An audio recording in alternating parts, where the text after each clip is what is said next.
This is the Lifestyle Business Podcast, Episode 2. If you like this podcast, you got to sign up for our mailing list. That's really the only way I communicate with the community at this time. You can find that at lifestylebusinesspodcast.com. Hi, this is Dan Andrews, and I'd like to thank you for downloading the Lifestyle Business Podcast. This is a podcast aimed at individuals who are interested in unconventional approaches to life, business, and their careers.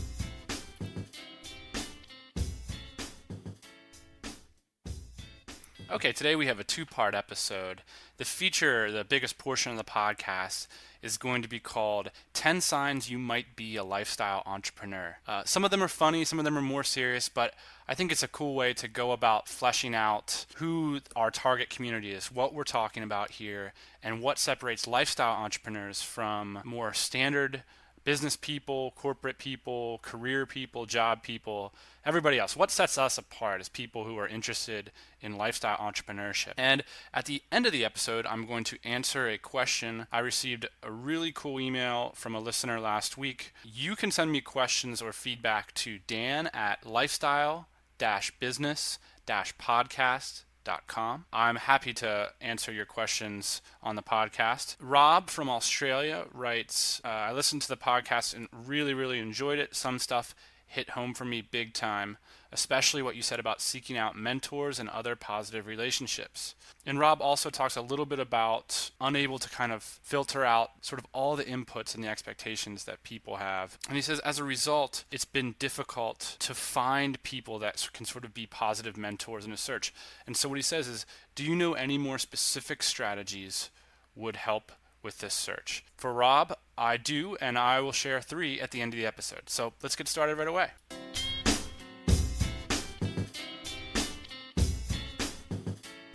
The feature segment here, we're going to talk about 10 signs that you might be a lifestyle entrepreneur. You know, the affordability and the accessibility of digital communication tools means that it's never been easier or cheaper to start your own business. And now people, you really have the ability to run global companies from your living room. I've seen it happen so many times. I run my own. Once you see this stuff sort of breaking down, it's not such a huge conceptual leap. Customers and suppliers in any time zone can command your attention at any time of the day.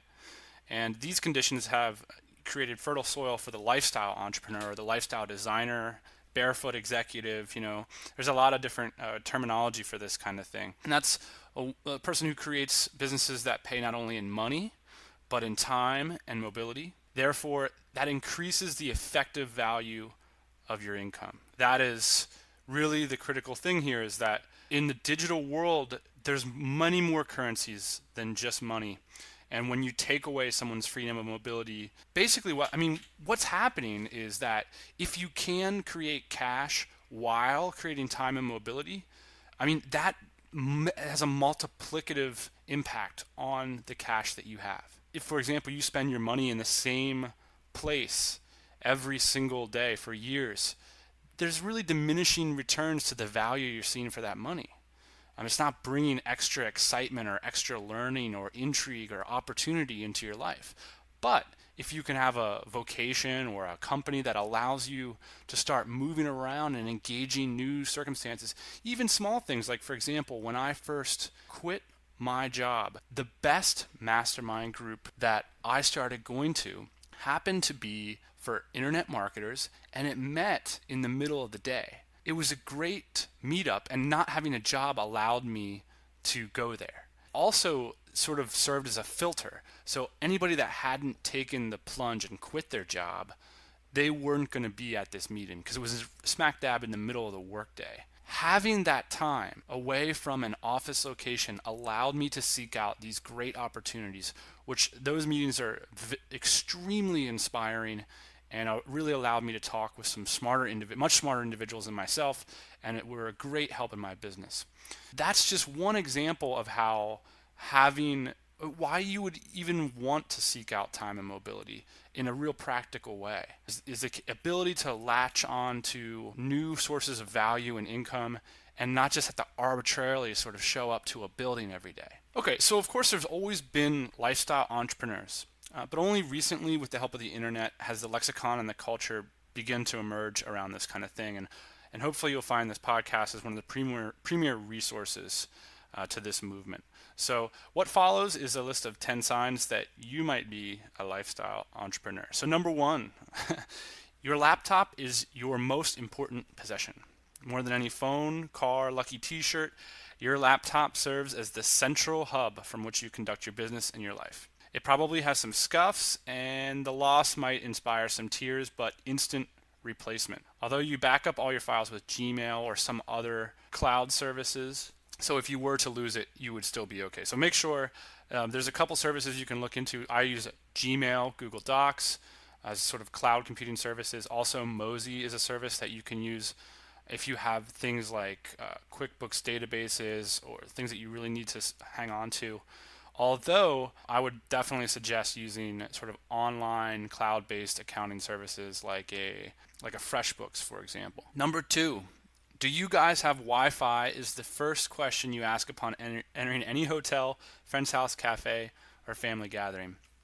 I mean, the lifestyle entrepreneur, they run their networks, their businesses 100% using Wi-Fi signal. Even if you're overseas, you're using either a VoIP connection or Skype in order to communicate with people. You're obviously having to monitor your project management software, whether it be your Basecamp or your Pelotonix or you're using your Gmail, of course. I'm interested to know, has anybody in the audience used Gmail and has opted instead to use another service for their business? I know the most common is Outlook, and I can still see some reasons, although not many remaining, why someone would want to use Outlook. I would certainly be interested in hearing alternative email clients.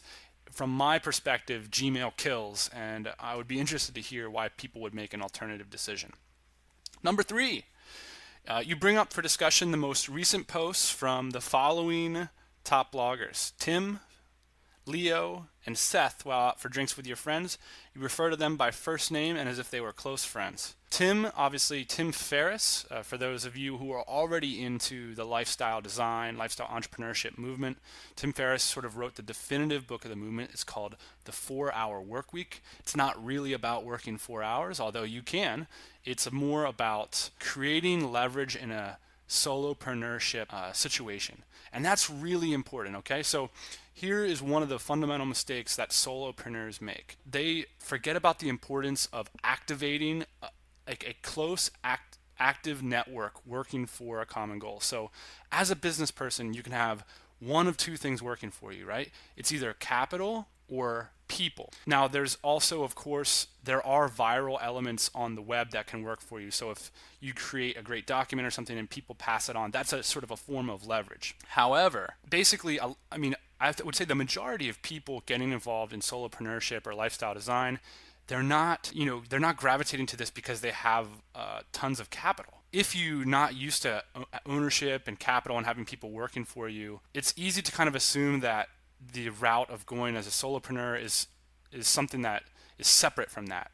In the short way of putting this is that people who start web-based businesses ignore the importance of getting virtual assistants, hiring employees, having freelancers work for your organization, activating and energizing a group of people, even if it's friends, family, people around you, to help contribute to your project. And a lot of times web-based businesses are seen as sort of a great way to not have to pick up that telephone and not have to engage with people directly and sort of have this all thing go on autopilot. But I guarantee you, there's two things that work for you in this world, and it's capital and it's people.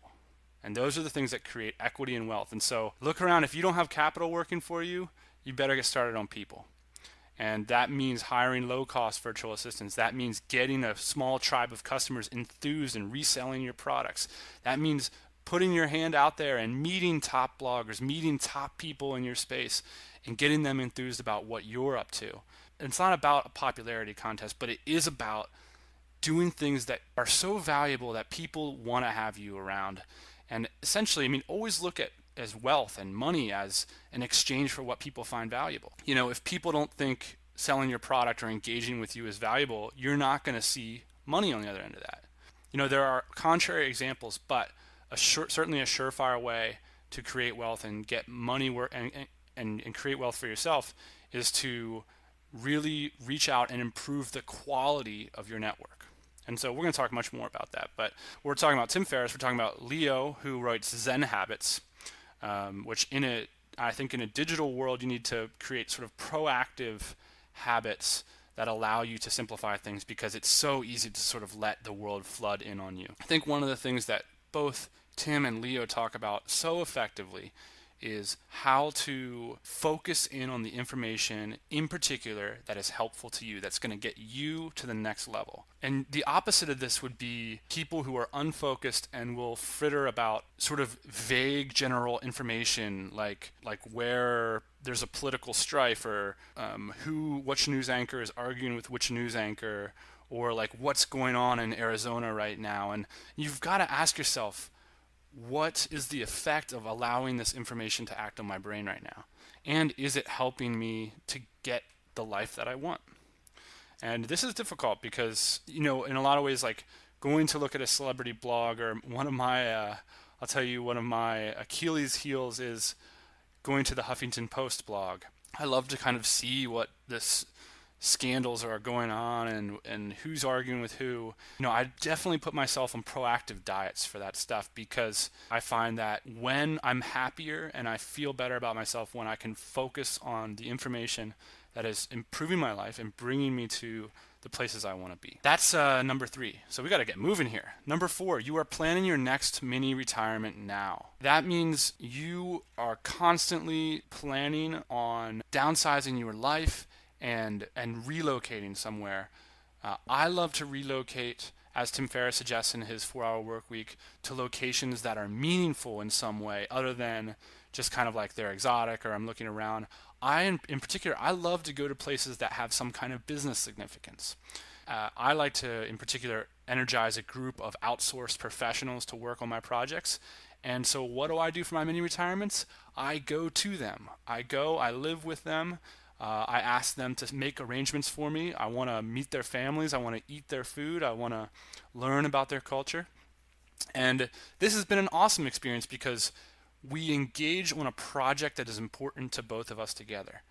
This doesn't have to be about business. It can also be about if you want to learn a certain language. Like my friend is going on a mini retirement next month, and his goal is he always has wanted to learn Italian. So he is going to Italy to live in a language school, hopefully to get an Italian girlfriend. This is the kind of thing that when you can, it's same with the people and places and times in your life. If you can engage with things as a part of a project that you're fascinated by, I think that's what brings happiness, is sort of engagement in great projects. And so the way that I plan for my mini retirements in general have been business focused. So 75% fun and 25% business. And well, wouldn't it be a great opportunity to go to X location, hang out with my assistants, give them a better idea of who I am? That's going to increase their productivity, but it's also going to allow me to learn more about the opportunities that exist there. We're going to talk a lot more about mini retirements in the future. I love mini retirements. Number 5. The term global arbitrage, and you overuse it in conversations. Global arbitrage is essentially the concept of, there's a lot of different ways to talk about this, but I think the main one that's important for lifestyle entrepreneurs is that you understand 2 things. One is that if you can outsource a task to an area of the globe, the living costs are much lower. You can get a much better value return on your investment in terms of hiring somebody. India is an example of tech outsourcing location.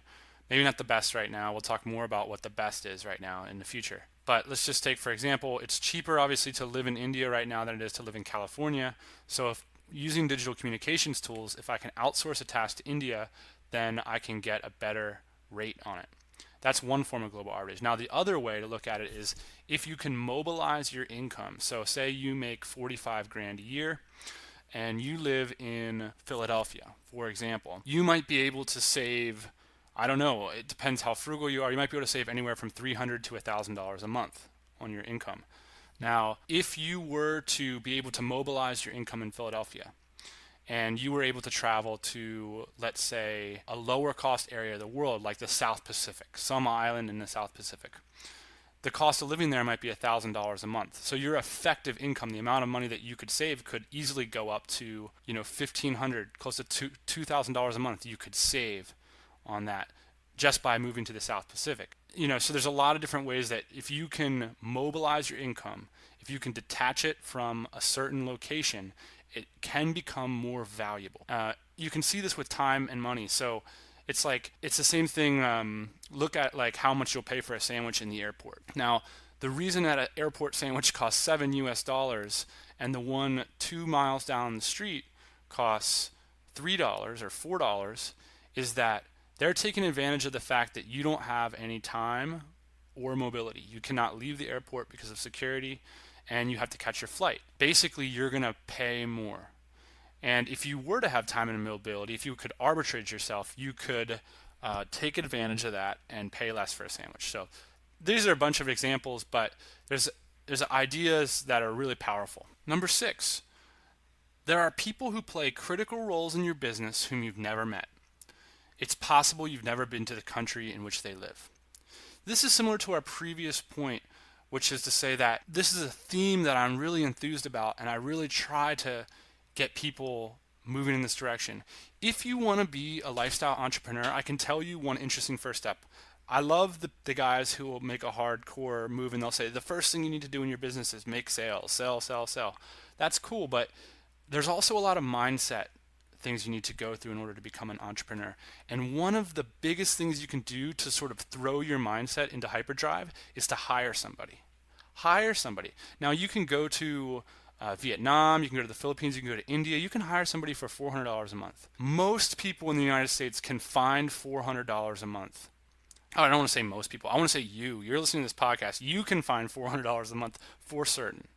Now, instead of saying that you can, just get the work that you need to do done or anything, think of this as having more multiplicative value than you can understand right now. If you don't have an employee, if you don't have a virtual assistant that's full-time, not some guy doing little projects for you, some guy that you interact with on almost a daily basis about the projects you're engaged with, this is going to have such a huge impact on your mindset. Because the number one thing you can do to grow your business is to not work it. If you're responsible for your business's success, it can't grow that fast. The systems, the locuses of value that you identify and either put capital or people to work on are the things that are going to grow your business. So the number one way to accelerate that mindset is to get somebody working for you now. If you have a decent idea that's sort of in the works, I would even go so far to say is to borrow to get somebody. I mean, I think it's that critical to understand what it means to have somebody working for you and to build the systems and the mindset that allows you to put things off of your plate onto employees. That's just a riff off of this idea that, if you want to hire somebody for $400, sometimes it's difficult to do that locally. So you definitely want to start with someone in a country probably that you've never met or that you've never been to. Number 7, your friends have car payments and bills, okay? You have liabilities and expenses. And this is an idea similar to the previous one, which is as a lifestyle entrepreneur, you really start to think of your entire life, all your expenses as a balance sheet. Because essentially, if you only have 1, 2, 3 people in your business, your personal income is your business. It has a dramatic impact on your business. And so you start to think of things like, if you're moonlighting in the evening trying to get your business off the ground, you might not go out and get that extra $400 liability car payment, right? Because that's going to be your first employee's payment. And so things like retail therapy, like going shopping on a Saturday to make yourself feel better, which is I think a very common thing, certainly something I've felt quite a bit in my past. Things like being willing to borrow money to buy things that are essentially expenses. These are things that lifestyle entrepreneurs move away from. As an entrepreneur, you all of a sudden start to see a way to get to the lifestyle of your dreams. I don't think a lot of people as little kids think that the lifestyle is their dreams is to have all the right clothes and the right car. What you want really is to be able to do the things that you want. You want the freedom. You want the ability to impact the world. Number 9, your information diet to you is as important as your real one. Information diet is a term coined by Tim Ferriss. The information diet is essentially what is to take a proactive approach to the kinds of things that you consume. and you understand that putting information into your brain really impacts the way that you act. I think it's critical to not get distracted with irrelevant information and start to focus on things that are really getting you towards the life that you want to have and that are really enriching you. They're bringing you excitement, they're bringing you learning, they're bringing you opportunity. This is the kind of information that you want. Now, you're also going to see a lot of lifestyle entrepreneurs who they really focus on buying information products. And for me, certainly is the case. I'm a member of multiple elite forums, mailing lists. I certainly have bought a lot of products in the past. I have I'm waiting at any moment for the people at Amazon.com to send me some kind of golden watch because I think I've been their best customer over the past few years. That's the proactive side of this, which is consuming quality, relevant information is just as important as consuming quality food stuff. So that is really critical. Number 10, you can regularly be found asking, what day of the week is it, to those around you. That's just a funny way of saying, sometimes lifestyle designers, lifestyle entrepreneurs, they have a different approach basically to the week. And sometimes it can just be kind of riding. I have this idea in my head that you sort of put up your sails when the winds of passion are blowing. And when you're feeling like working on your business at Sunday night, go for it. And I get a certain pleasure out of doing things at times when other people aren't. So for example, I just love to go shopping in Tuesday mornings, when nobody is at the grocery store. And that's a really nice feeling, to be there and to sort of avoid the lines and to just to know that you have the freedom to even do little things like that. Those are the 10 signs that you might be a lifestyle entrepreneur. If you've got some of your own, please let us know. That's Dan at lifestylebusinesspodcast.com. I hope you enjoyed the feature segment. We've got today a question from a listener. It's a great question. Rob from Australia talks about feelings of some isolation, of really needing a positive mentorship group. What he's talking about in particular, what are the specific steps that I can take in order to get myself into a positive mentorship group? I've written out 3 tips. I gotta say, after looking at them, I'm a little worried that they're not specific enough, but a lot of these things are mindset issues and they're more general principles, and finding the specific ways to implement these things in your life, I think, is unique to where you're at, both geographically. I mean, I'm not sure, for example, about, there are certain sites that I would use to network with people in the United States that might not be as relevant in Australia or in Europe. But so I want to talk a little bit about the specific mindset things that you can do. If we want to talk about really quickly about web resources, here in California, I have identified meetup groups and great mastermind and some mentors through both Craigslist and meetup.com. And like I said earlier in the episode, one of the more successful meetups that I've gone to were the ones that were held during the day, but always the most successful mastermind and mentorship situations that I've been involved in were ones that I've set up myself. And so that is going to be one of the mindset things. So let's get into it right away. To answer Rob's question, here are 3 tips I've got to get yourself a world-class mentorship situation. Number 1, you got to take an inventory of the proactive things that you've done. And I think this is important because when you don't have a mentor and you don't have a mastermind group, oftentimes you can be prey to this attitude that you're sort of waiting for someone to sweep you off your feet. Maybe searching the wanted ads or looking for this amazing opportunity out there. The truth is that people generally don't walk along and hand out money. Now, I'm not saying that, or hand out money or hand out opportunity.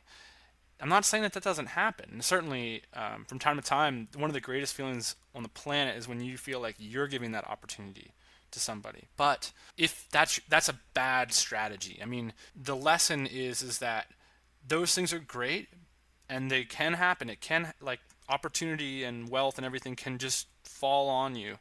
But that can't be your strategy. That doesn't make sense as a strategy.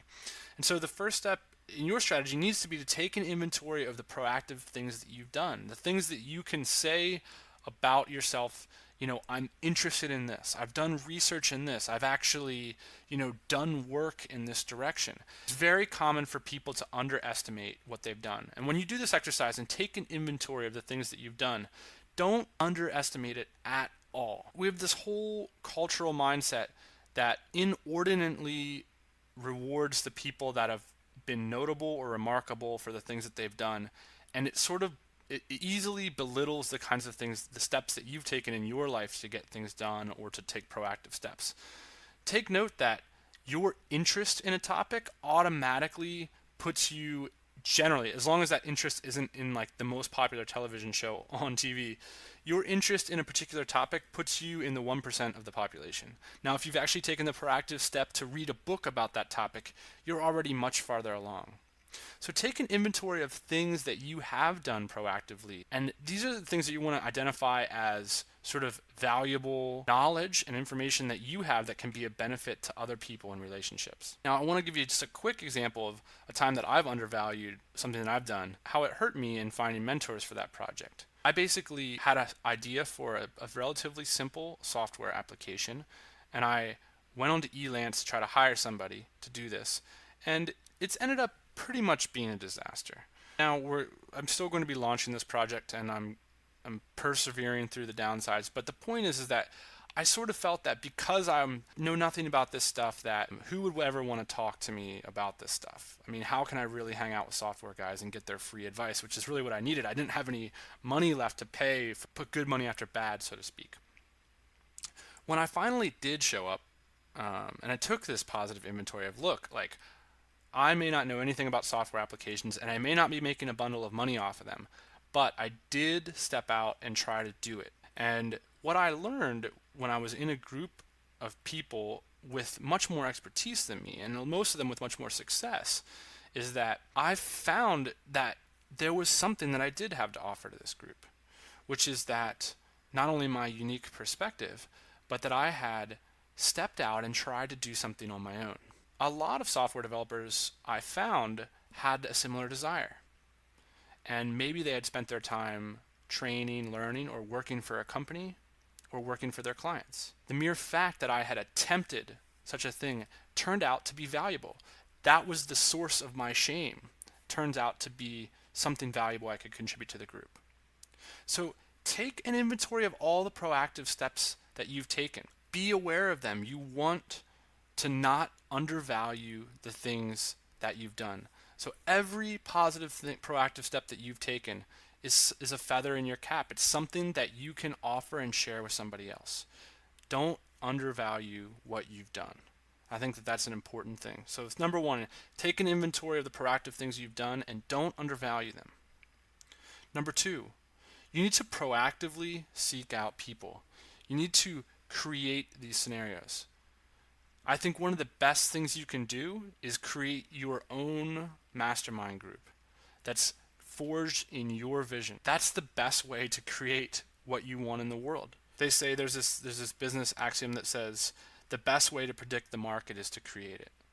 And it's the same thing. If you're dreaming of this perfect mastermind group out there and you just like hope that it comes your way, that's a bad strategy. The best strategy is, who better to create it than you?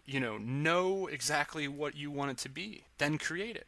Understand that there can be a huge value in just creating the forum. So maybe you're not the guy that is making tons of money on the internet. Maybe you're not the guy who has the best advice for everybody.